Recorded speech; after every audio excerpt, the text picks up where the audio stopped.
place de stationnement, donc c'est l'espace public, mais il faut quand même payer sa place. C'est public, mais c'est privé. Il n'y a pas un pirate, de verre, parking B, c'est apparu en 2007 à San Francisco. Et en France, pour la première fois en 2008 à Marseille, avec nous. Collectif Vélo en ville à Marseille. Alors, le parking day, c'est une opération ponctuelle de réappropriation de l'espace public.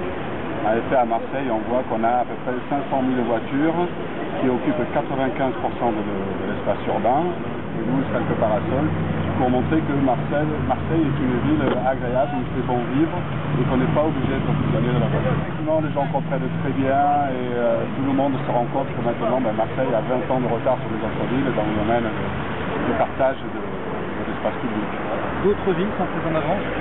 Oui, bien sûr, Nantes, Bordeaux, Strasbourg, même Paris, toutes les villes en gros sont en avance sur Marseille.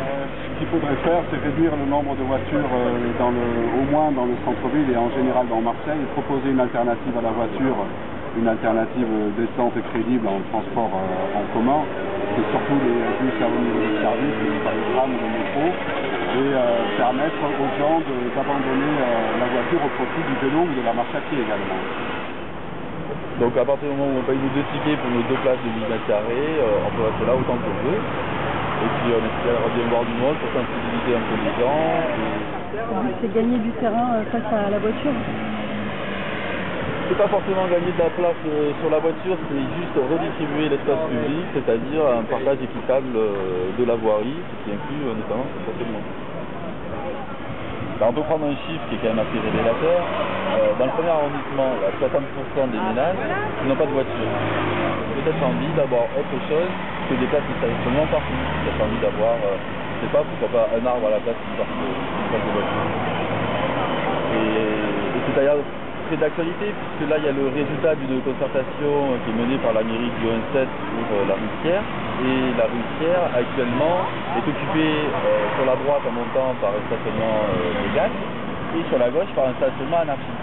La mairie est en train de se poser la question s'il faut ou non légitimer ce stationnement anarchique sur la gauche. Donc à Marseille, dans la mairie du premier et dans une autre mairie, on est en train de se demander s'il faut faire plus de place à la voiture encore, alors que la tendance actuelle dans toutes les autres villes du monde, elle est à réduire la place de la voiture pour donner un peu plus de place aux autres personnes. Voilà, on est là, on est disponible, on est à l'écoute des gens, on a proposé un méthode convivial pour que les passants puissent venir ce soir et qu'on discute, échanger un peu. On est là pour ça. Quand on veut prendre le bus à Marseille, c'est juste un enfer, quoi. Et quand on est en voiture, c'est juste l'enfer, et quand on est piéton, c'est juste l'enfer. Donc, on voudrait arriver à un petit peu mieux réfléchir les choses et pas être en retard. On ne prévoit pas le couloir de bus séparé des voies de circulation. C'est déjà un peu faire tomber les avantages parce que le bus ne circulera pas plus vite que les voitures, donc on n'a aucun intérêt à prendre le bus sur la voiture.